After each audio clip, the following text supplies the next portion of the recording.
هاي يا بنات، ازيكم؟ عاملين ايه؟ يا رب كلكم تكونوا بخير.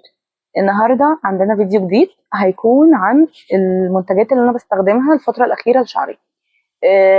بما اننا داخلين على العيد، نحاول يعني نهتم بشعرنا شويه. هو عامه بدأ الموضوع ده من فتره، علشان كنت صبغ شعري وصبغته كذا مره ورا بعض، فاتدمر حرفيا اتدمر. فخلينا نبدأ بأول حاجة. قبل ما اتكلم عن الحاجات اللي انا استخدمتها بسبب موضوع الصبغه ده وكده، خليني اكلمكم عن الشامبو اللي هو ديركوس بتاع القشره ده، من فيتشي. الشامبو ده انا جبته بعد تجربه كذا نوع شامبو وبجد مفيش اي شامبو جاب معايا نتيجه. فروه راسي دهنيه جدا، القشره عندي دهنيه، وعندي مشكله يعني في دماغي وكده تانية. فدايما فروه راسي بتوجعني اصلا، فما كنتش مستحمله خالص موضوع القشره. فقعدت اجرب كذا حاجه، وفي الاخر قعدت ادور على الريفيوهات وكده. كله كان بيتكلم عن الشامبو دوت، فجبته. هو غالي شويتين مش شويه واحده. انا جبته من الصيدليه ب 800 جنيه. وهو بينزل على نون ب 600 وحاجه كده. الشامبو حلو جدا للقشره، هو فعلا بالظبط اخد معايا حوالي 3 اسابيع، اسبوعين او 3، انا مش قادره افتكر قوي، بس حوالي 3 اسابيع. ولحد ما القشره راحت تماما، ابتدت تقل تدريجي بس راحت خالص بعد الوقت دوت اللي انا بقول لكم عليه. هو ما خلصش بعدها، يعني قعدت استخدمه بقى مره كل اسبوع، عشان انا بحب استخدم اصلا شامبو القشره وقايه. بستخدمه مره كل اسبوع بعد ما القشره بتروح بس. فده اللي جاب معايا نتيجه كويسه. طبعا اكيد مش قادره اقول لكم ان انا هكرره تاني، لان هو بصراحه غالي قوي، يعني بسعر مبالغ فيه، غير ان اصلا آه، البرودكتس المستورده بتغلى اكتر تاني. يعني انا فاكره الشامبو دوت ايامها كان ب 200 جنيه، مش فاكره امتى، بس كان في وقت من الاوقات يعني. فطبعا الحاجات بقى اسعارها مبالغ فيها. المهم، دي كانت اول حاجه. تاني حاجه وهو الشامبو بتاع ديرماكتيف ده. الشامبو ده انا جبته من المشتريات الاخيره اللي كنت جايباها من نون. كان في العرض يعني وكده، فاشتريته. عشان كنت عايزه اشتري شامبو بدل الشامبو بتاعي اللي خلص، مش للقشره، لا شامبو عادي وشامبو للقشره. فانا قلت كنت عايزه شامبو من غير سلفات وشامبو للقشره. ايه اللي انا ايه كميه الرغي دي؟ المهم انا اسفه. فانا الشامبو بتاعي خلص، فقلت ايه اجيب واحد جديد. فلما لقيت ده، لقيته مكتوب عليه ان هو للقشره وفي نفس الوقت من غير سلفات، يعني الاستخدام اليومي وكده. احنا داخلين على الصيف، فمحتاجين حاجه نستخدمها كل يوم. فاشتريته، قلت هيبقى 2 في 1 بالنسبة لي، وهيبقى هيوفر يعني، خصوصا ان هو كان ب180 جنيه تقريبا، حاجة زي كده. فلسه معرفش بقى اي حاجة عنه. معرفش هو بيعمل حاجة للقشرة ولا لا. انا اصلا حاليا ما عنديش قشرة، بس انا بستخدم حاجة وقاية زي ما قلت لكم. معرفش بقى بينشف الشعر ولا لا، بيمشي مع اي نوع شعر. انا شعري عامة ناعم، ومش ويفي ومش ستريت، بين البنين. يعني انا مش عارفه اعمله ويفي عشان هو بيتعملش ويفي، ومش عارفه اخليه ستريت عشان هو بيهيش شويه، فاللي هو يعني فاهمين قصدي؟ انا مش عارفه اوصلها يعني. المهم ان هو شعري كده ناعم، ويفي شويه. وفروه راسي دهنيه، عشان تبقوا عارفين، بس عشان لو هتجيبوا حاجه مثلا من الحاجات دي تبقوا عارفين رايي فيها. تمام. انا كده بعد ما خلصنا ده، ندخل على الحاجه اللي بعد كده. انا جبتها من فتره. بصوا، الافريكانا هير اويل ماسك، اللي هو ده. الماسك ده هو بالشيا باتر والبيوتين، بس هو اساسا ارجان اويل ومعاه شيا باتر وبيوتين. يعني اول حاجه فيه هو الارجان اويل، وانا شعري بيعشق الارجان اويل، فجبت ده. فانا اول ما جبته، هو بصراحه اتصدمت. هو مكتوب عليه ديب تريتمنت فور دامجد هير. هو اورجانيك، ما فيهوش سيليكون ولا بارابين. اوكي. فهو تريتمنت، مش ماسك تستخدميه كل شويه يعني. بص، انا ما اعرفش، هو قعد شويه بقى بيطلع ريحه غريبه، انا مش فاهمه ليه. انا حاسه ان انا نفسي اعرف السبب. هو ريحته حلوه قوي المفروض، بس بقى اول ما بفتحه كده بحس بريحه غريبه قوي. بصوا، انا مش عارفه هيبان لكم ولا لا، بس هو تقيل. بصوا، تقيل، ما بينزلش مش زي الماسكات اللي هي بتنزل. مش هيبان قوي يعني، انا عشان مخلصه كتير منه. بصوا اوريكم كده باين. بصوا ما بيتحركش اصلا، فهو تريتمنت فعلا يعني. ما حدش يستخدمه كل يومين ولا كده. انا بستخدمه مره كل اسبوعين اصلا، علشان لما بستخدم حاجه فيها بروتين كتير شعري بيهيش.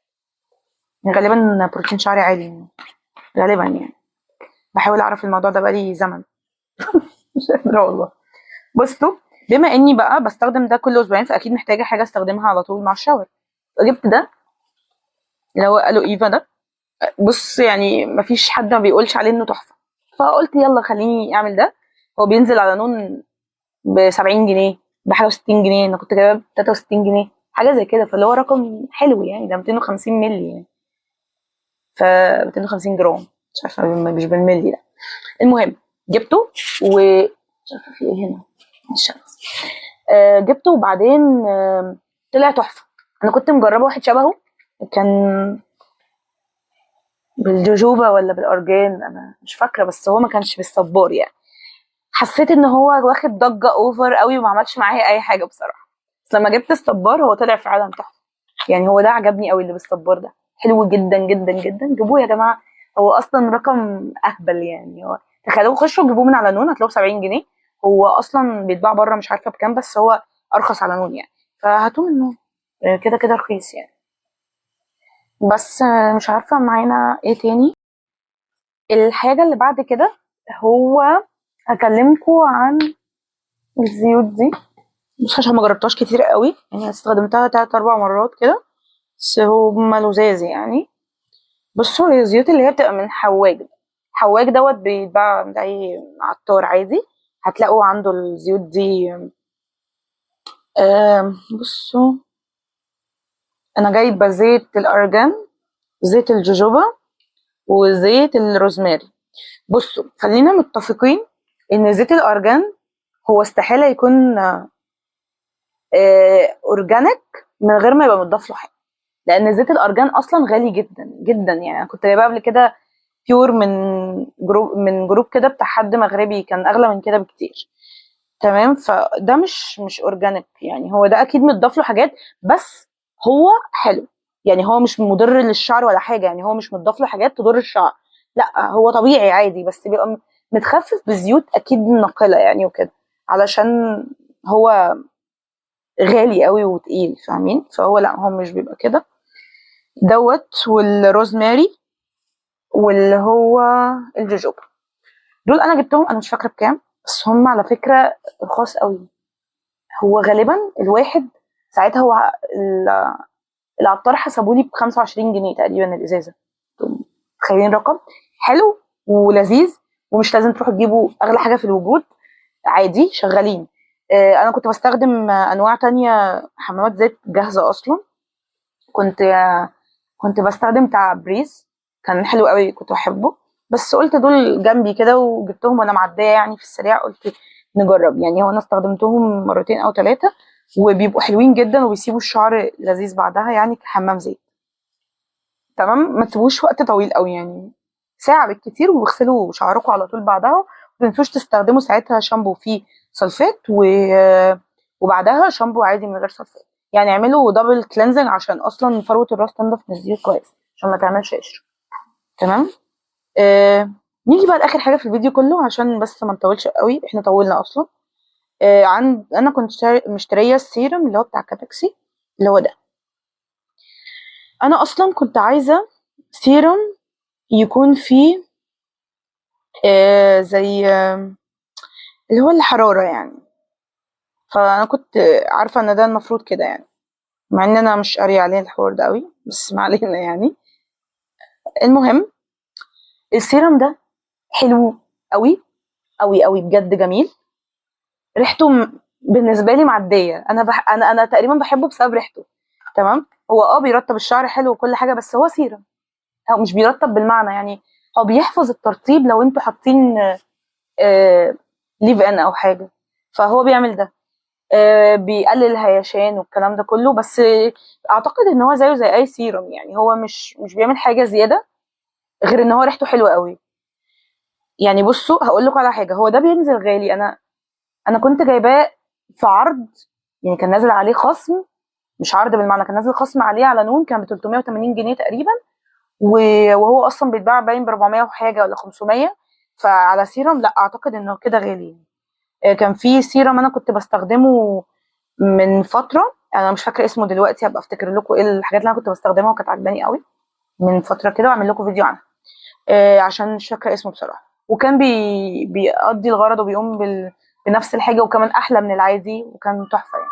بس يعني بصراحه ما انصحكوش ان انتوا تدفعوا فيه مبالغ. لو عليه عرض بقى اللي هو آه على البراند نفسه فيه خصومات حلوه، او باي 1 جيت 1 باي 2 جيت 1، الحاجات اللي هي دي ممكن تجربوا تشتروه. يعني هو هيعجبكم كده كده لان هو لذيذ، بس هو مش احلى حاجه يعني، عادي.